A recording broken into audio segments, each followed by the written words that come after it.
we're redoing. We're starting this. We're changing it up a little bit on how we do our regular weekly support calls. So we're actually inviting you into the weekly support calls we have with our graduates, alumni. And today we have an exciting topic to be talking about, but this is a new format. And what we'll be doing is we'll be talking on specific topics every week. And I'll have my man here, Mr. Femi. He'll be the one introducing asking the questions, introducing the topics, and we'll just chat through just very practical things that apply to us as database administrators, but also all things tech. And if you haven't met us before, you haven't met me, my name is Nnamdi Hedachan. I'm the founder of Enstar Technologies. And again, Fem will introduce himself in a moment, but this is going to be our weekly conversation, all things tech. So don't go anywhere. All right, with that, I'll hand it off to Femi. Go ahead. Hello, everyone. Welcome to All Things Tech. I'm a database administrator and instructor at Enstar Technologies. And today we are going over a day in the life of a database administrator inside the DBA role, daily tasks and responsibilities. Yep. So let's start the session off. So to get the ball going, describe what a typical day for a DBA looks like. Someone that's coming to a DBA role, what do they expect as a day-to-day of a DBA? All right, so day in the life of a DBA, it varies depending on the kind of company you work for. There are companies that I consider high volume transactions, so they're doing hundreds of thousands of transactions by the hour, by the minute in some cases. And for some, it's less volume. So the expectation, the level of work, in terms of how much support you're doing is different. For some people, the other thing that comes into play will also be what your role is. What kind of database administrator are you within that organization? So for some people, you can be hired if you're an operations or pure production support, operations DBA. The expectations are different from somebody who was hired as a contractor who has a specific project that they were brought in to execute. So with a specific contractor, if you're a contractor who has like specific projects you're working on, that's your day in your life. You come in, you have a very clearly defined, I have to build out so and so amount of servers, have these installations to deliver this week, and you come in, you start working on that. But I'm going to kind of answer this from a perspective of a standard production support operations guy who has to kind of have a very general overview of the whole database infrastructure. So day in the life for a typical production support database administrator, database engineer it starts from I'm assuming you're working typical 9 to 5 schedule, you're not on call. You come in the morning, the first thing you're always doing is you're trying to make sure your previous night's maintenance events were successful. So good practice for all, most organizations. I want to assume anybody in this realm is doing this. Is you have standard maintenance things that run outside of normal work hours, right? So that means your backups, your index maintenance tasks, update stats, all of the maintenance things. They should be happening off hours where there's next to no traffic or minimal traffic or that window where you can do those maintenance things. So you want to first thing in the morning, review those. If you work for bigger companies, some companies have what we call an offshore team, where that means typically it's like a team in India or somewhere that our night is their day. So they're watching the servers, the database servers while we're outside of and then they will only reach out if there's something major. But like they'll take care of standard things. So what typically will happen is there's some kind of handoff. They will leave like notes of events from the night and if there's issues, they'll note those issues and what they did to solve them. Or if there are no issues, they'll put no issues and give you at least have a standard report. So some companies, if you have that kind of setting where there is an offshore team that's giving that report, you start with that. That's your first thing you do in the morning. right? You check through that report. If there's no offshore team, you go manually check your jobs, see if there's any failures, check notifications. If any of those maybe index job failed or backup failed, you want to start with rectifying those, making sure at least next run it should be fine. Right? You can't run a backup that will take 3-4 hours. You can't kick that off by 9:30 a.m. in the morning. But you go and see why it failed, resolve that issue, if possible. Do what you have to do within the confines of what your work policy allows. And then set it up so that when it runs next tomorrow evening or later today, it will go be successful. That's where you want to leave it at. Then you're going into daily life. So now you've taken care of that. Then if you have any things that are you have assigned to you as tickets, most companies will have. If you're already a DBA, you're already familiar with some kind of ticketing platform, whether it's Jira or ServiceNow, whatever you use. You want to go check what you have assigned to you in your queue, whether you have new tasks.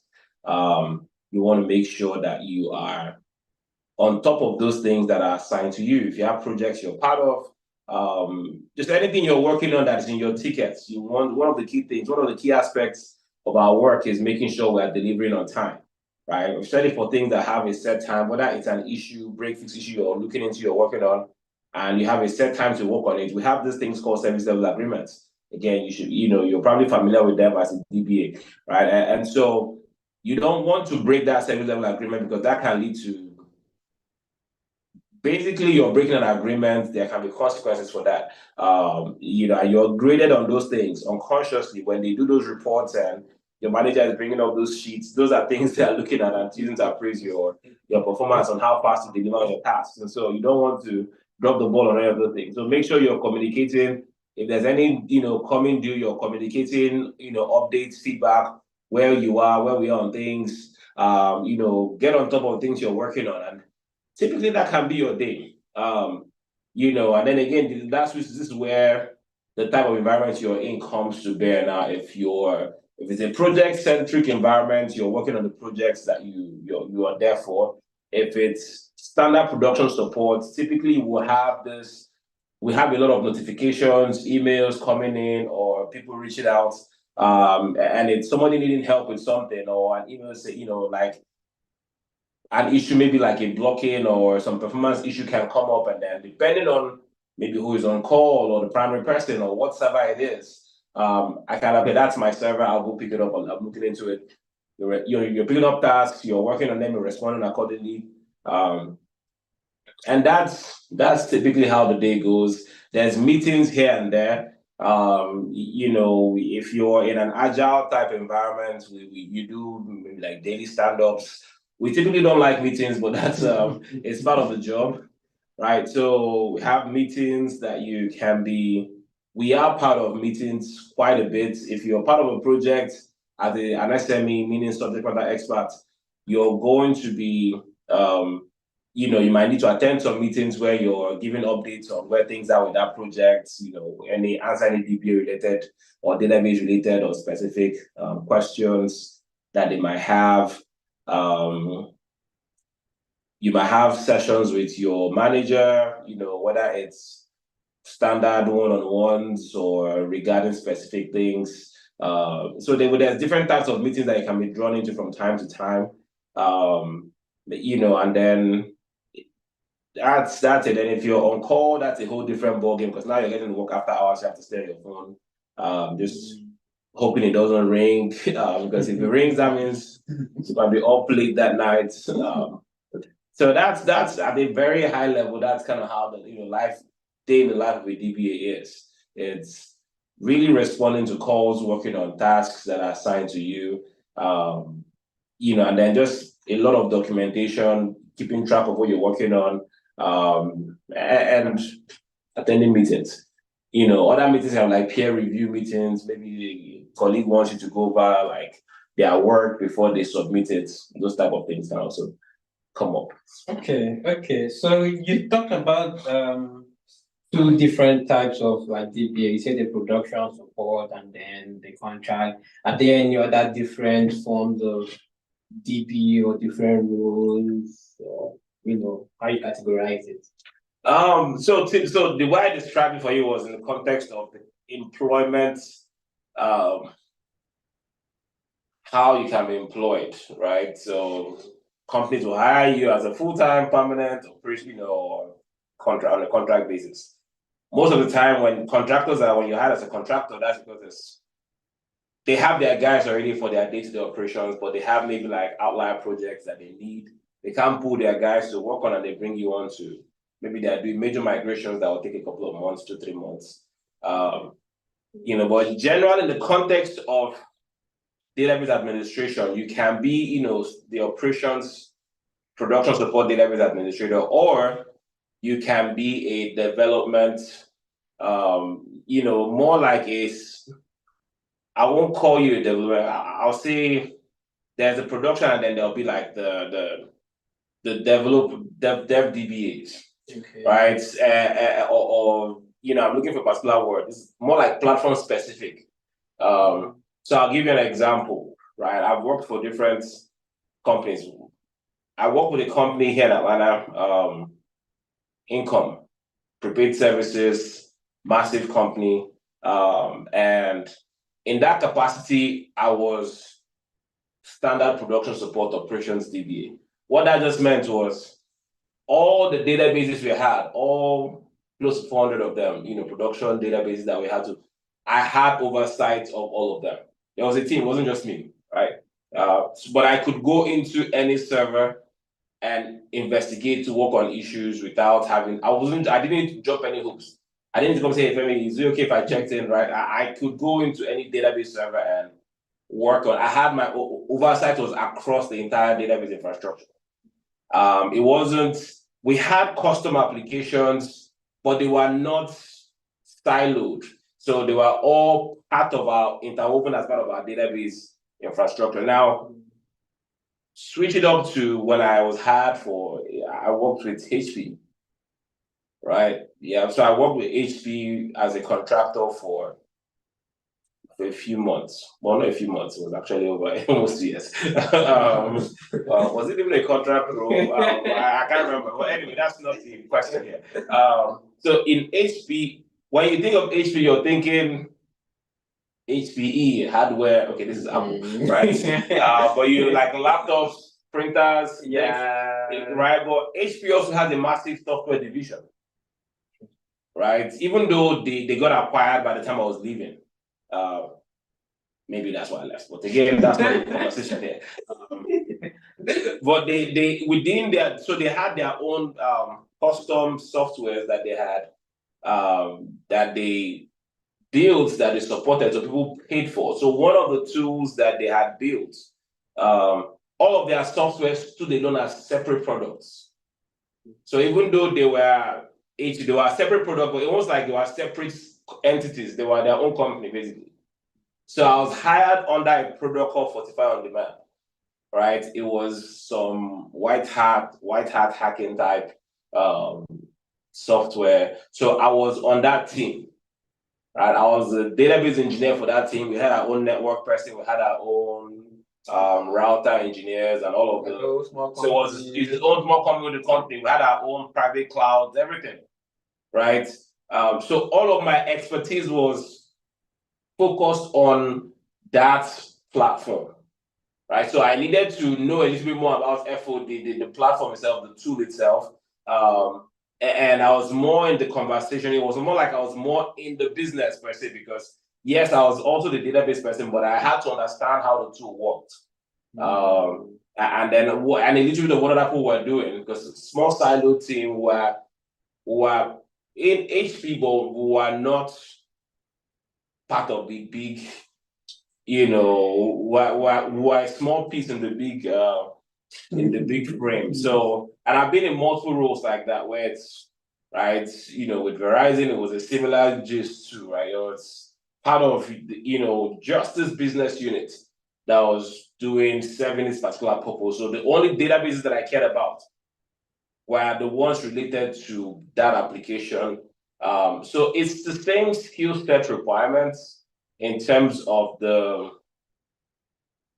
day-to-day doing the work. You don't need any special set of skills that's for one versus the other. but the scope of work is different. The scope of work is different from just depending. So just the scope of work that differs for the different roles you get placed in. Yeah, your day to day will be different based on the organization you're working for. Even if you are in the same production support lane, what you're doing the volume of work I have to take on will be different from the volume of work you have to take on within your own company, right? Again, high volume. So if you work for a bank, retail, if you work for financial services, let me not say just banks, so financial services, so banks, gift card, all of them, payment processing. I've worked for all of these companies, good at doing that. So if you work in this, that's what 12 years ago, right? Right. So, but if you work in any of those settings, you're more likely dealing with high volume transactions. So the kind of things you're going to face will be around volume, contention, managing multiple parallel running processes, those type of things. Those type of organizations that do a lot of reporting. So what are some of the issues that come with that, right? And so now server capacity, how they build out their servers are different. Because and then now how you archive, how you back up, like those things are different than companies that are not, if you're working in, say, media, for example, the volume is not as much. You're working in real estate, if you're working in legal, those are going to be more compliance, right? You might need to be like more Sarbanes-Oxley compliance. You have to be, it's about protocol.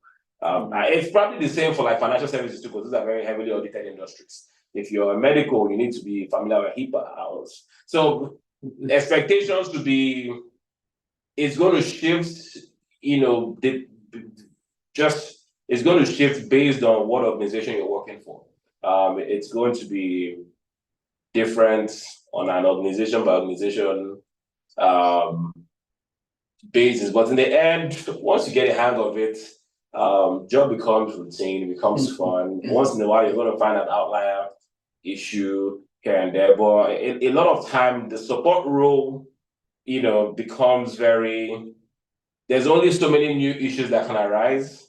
So it's always good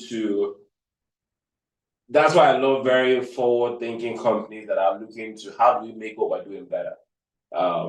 Sometimes they end up making things worse, but it's enough of a challenge for you as as an intellectual person to, okay, there's something exciting we're working on, there's something I get to break. Because what are you? What's life if you're not breaking so it'll be right? Just don't break it in production. But, yeah. Go do it on your lower tier environment. But you breaking stuff is part of the job. Just again, don't get fired. Who's the guy that the issue we had this week with? So don't shut down the whole country. Alright, so yeah. Okay. Moving forward, in terms of meetings, how often would you say meetings happen for a DBA? Like, you get to do the other things, but then in preparation for meetings and big meetings, small meetings, that kind of thing, how often would you expect? Also another very company, organization specific, situation. One thing I'll tell you is if you like meetings, then that's you're strange, you're weird. That's not one of the things we're excited about. In the traditional before, so this is older school, like when I first started, most of the teams would have like a weekly team meeting where we give updates where we are on things, all of that, because kind of we're collaborating the whole week.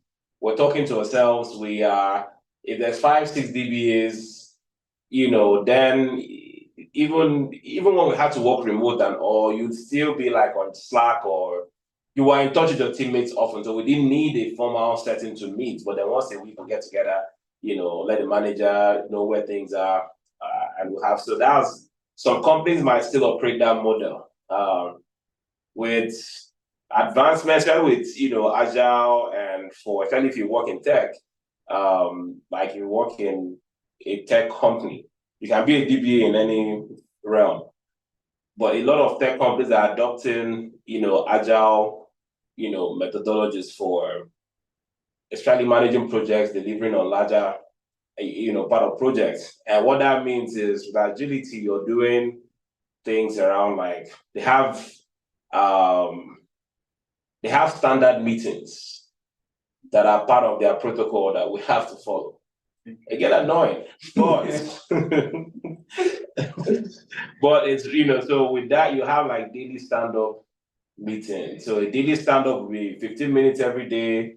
It's stand-up because ideally we should be able to get through everybody. So it's not, I'm not giving updates, like I'm not giving in-depth details on my task. Is where are we with this? Do you need any help? It's getting resources, everybody rapid fire move through the room, get status, make sure there are no roadblocks on anything you're working on. 15 minutes, right? So there's that. Then if it's again still staying in that agile type of framework, there's the backlog meetings where we'll now go in depth into more projects, who's working on what. There's and then there's bigger projects that are project specific meetings. Those typically happen depending on delivery time, maybe once a week. Some maybe not so much. Some people don't. Some project managers like meetings because that's how they do their work is meetings. In fairness to them, they have to be on top of things, and the best way is put the meeting on your calendar. And you have to kind of show up, right? And so they put meetings on your calendar. You come up. That's why one of the things you have to do, right, is block your calendar when you're working. Because if that time is open, if your schedule is your schedule is 9 to 5, for example, 9 to 5, you work for so and so company. That means that 9 to 5, that time belongs to the company, right? So if I am working, I plan to spend 2-3 hours working on project ABC that I'm assigned on. I will go on my calendar and I'll block that time and put project ABC so that you can come and put a meeting during that time. Right? If I'm supposed to have a meeting with you, I'll schedule that meeting and it has to reflect on my calendar. Because if I'm a project manager and I go on your calendar and that time is available, I can put a meeting there. And you gotta show up, right? So so meetings tend to be sporadic depending on what we're working on. If projects depend on the PM or Scrum Master or whoever is leading that effort, there might be more like, hey, check-in calls, the standard daily things. Then, like I said, one-on-ones with the boss, with the manager, supervisors is typically like monthly. Depending on the size of the team, so managers will do like once every quarter, once, and then there'll be normal like appraisal meetings, calls where you sit down and go over performance. And then there's some other companies have like company-wide meetings. If you work for a fancy company where they just want you to like all hands meetings and different things, just is meetings. We're not fans of meetings, but it's part of the game. Okay. In terms of responsibility, what would you say is the key thing every DBA should be doing on the job? Like their main focus every day when they come into work, what should be like their main focus when they come in and what to look out for? So main focus is difficult to point finger on one thing.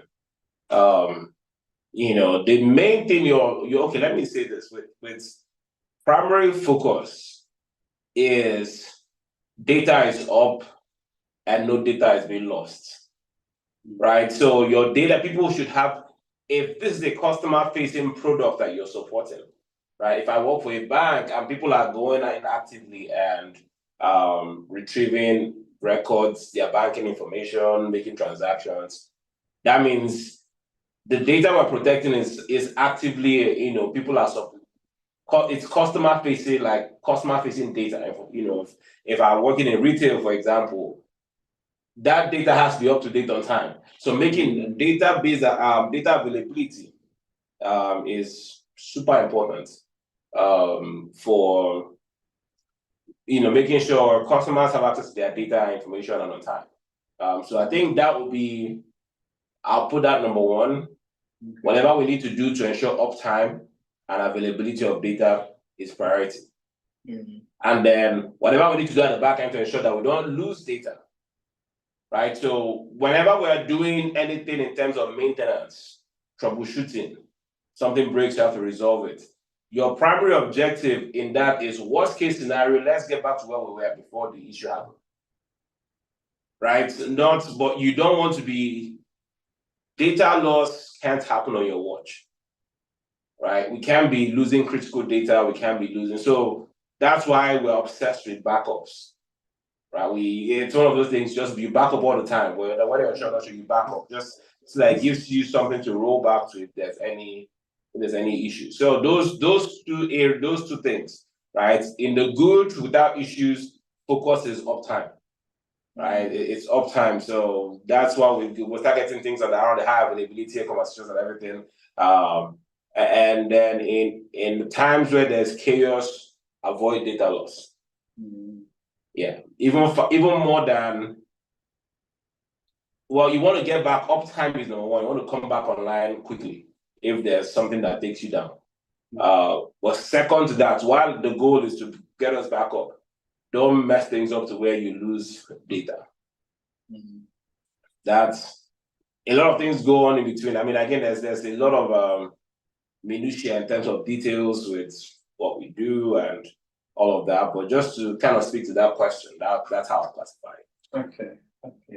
And what would you say is the biggest break or the most common break fix issue that every DBA should look at?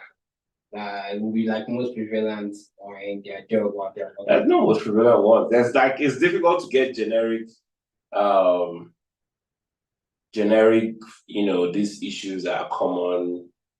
The issues just shift with, because you go into one environment and it's a certain way, you go into another environment and it is completely different, like nothing so different, right? If you're,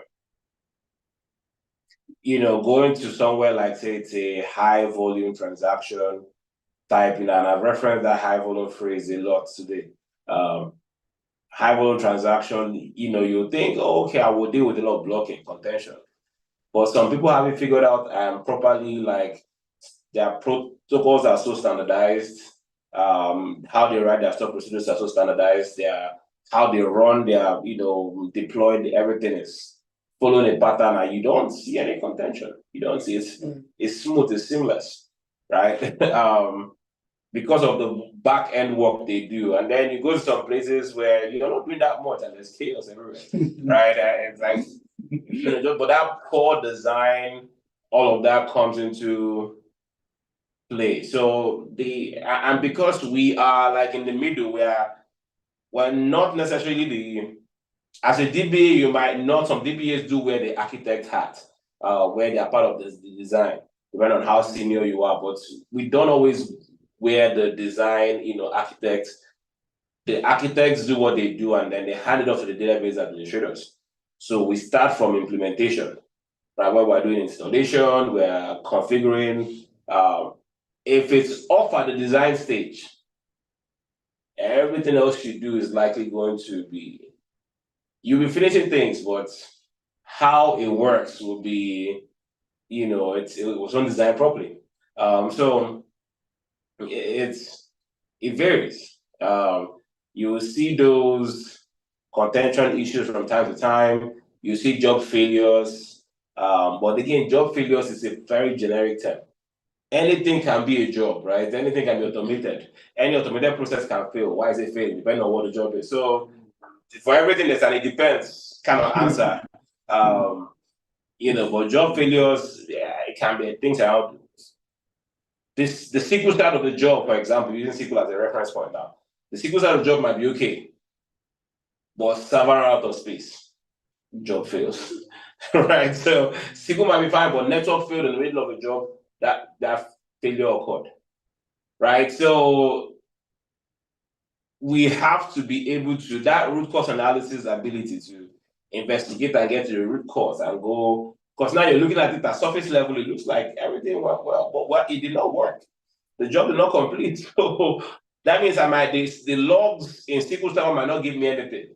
I need to know how to go to the Windows logs and look and check and see, okay, what happened at this time corresponding to the time of this event that might have led to this outage I experienced, right? So just different strokes for different folks, I guess. So I think if something happens that causes a problem that isn't related to the database, as a DBA, you still have to go and figure out why that process didn't run. Yeah, because you can't. That's why we kind of have to be versatile in our expertise, right? You can't stop your investigation at the database level if it's a database related issue. Okay, because the database is like a few layers deep in the application layer structure. You have the server, have the application layer, infrastructure, data. So we're like down in that. We're in somewhere in that software development tier under. Anything that affects the infrastructure is going to affect the database. We short on resources, it's going to affect the database, but the database might not have the requisite ability to capture that information. It just knows I ran out of resources and I couldn't do it. It might not tell you it ran out of resources. The logs might not capture that information in detail. And so, but I can see here that this thing stopped at this particular point. It did not complete. I need to figure out why. Because in the end, that database is my responsibility. And so when the investigation is, you can't stop your investigation at the database layer. You might need to, this is not always the case, don't run away from DBA because of what I'm saying. You might need to once in a while go a little deeper than the database layer to kind of understand where the issues are. So yeah, it's okay. So moving on to the next question. In terms of after you've done that root cause analysis and then you've like solved the problem, done everything, how do you go ahead with documentation and making sure that you documented it so that once the issue comes up again, you know where to. Documentation is required. It's a good practice. It's good because it becomes a reference point for not just you but for your team, right? If that issue comes up again, if you're the first one to encounter an issue, you definitely should document it.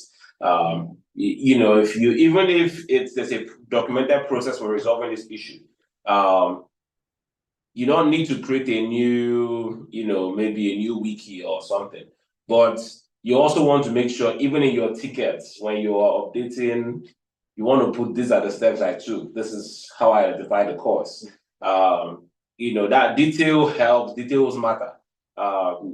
In that way, it justifies any actions you took afterwards. Because what also happens sometimes is I might have done something and I feel like it solved the issue, but unconsciously might have created another issue,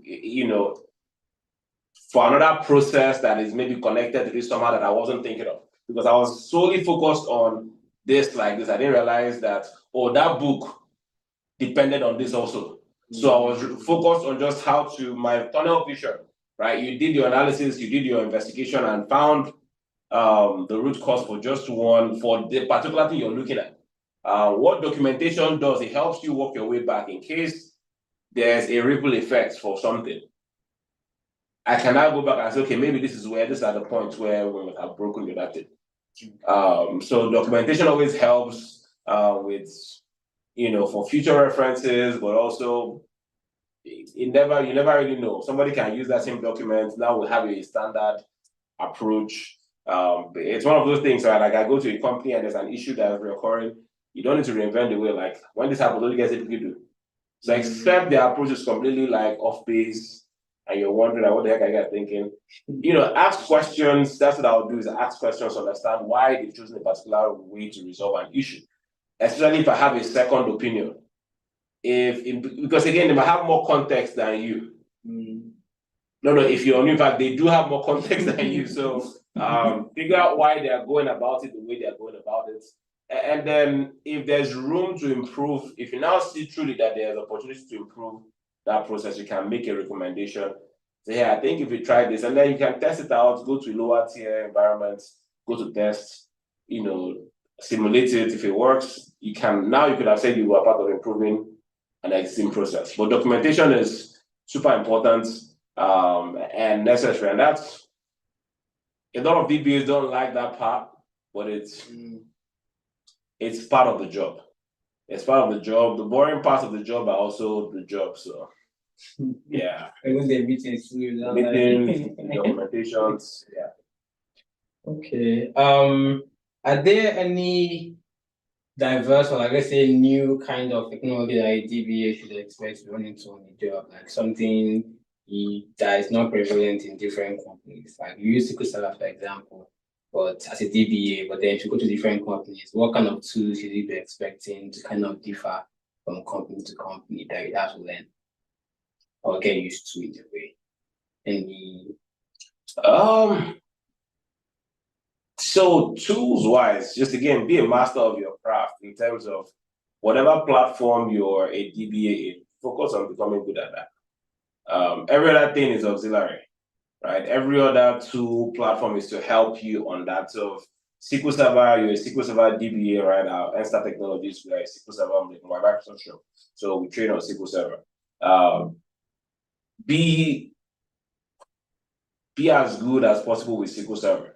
Inside out, upside down, every aspect of SQL Server, like SQL Server database administration, be as good as it gets. At least understand all the concepts to a point where nobody can, even if you haven't done it before, at least you know about it, right? You can speak to it, you can get in, and it's nothing should be news, should sound new to you. Even if you haven't experienced it, it shouldn't be like, man, I've never heard of that before, right? That's your priority, that's the core, right? Because that's what they hired you for.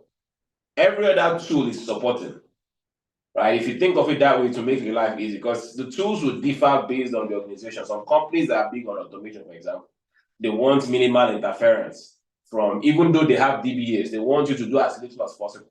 And so they heavily invest in third-party tools, right? I know some companies, and I have to be careful with naming companies because we don't know what people want to put out or not. But I know companies, and again, I like people that, some of our students who work certain places that come and tell us this is what we're doing, right? That heavily automated to standard things like backup installation is you put in, and they don't want you going in and making any of the configuration changes yourself, right? So that's because their standard is we want as little involvement, little opportunity for mistakes as possible. Some companies are big on, hey, troubleshoot, that's why we hired you, right? We're not paying for that tool when we're paying you. You're the tool, right? Go FP who to find that thing. While some companies, they have their SQL sentries in place, they even pay for support. So you want anything called, some companies are like, maybe the ones that are running on, say, Amazon or running on, AWS, or they have agreements with Microsoft and AWS. To where if an issue arises, we don't need to dig into the troubleshooting deep. Once it's not surface level, we can resolve a ticket with Microsoft, a rep is on with us. And some, again, different case where you figure it out, that's why we're paying you money, right? So every tool is like auxiliary tools that are just there to support you to do the main task. So whether it's third-party monitoring tools, deployment tools. So if you work like a DevOps style environment where they do deployments, they can be say like an Okta or Octopus, or there's different tools. You have some that are leaning more on data engineering where they want you to do some data warehousing, so you're doing Redshift and Snowflake. So it's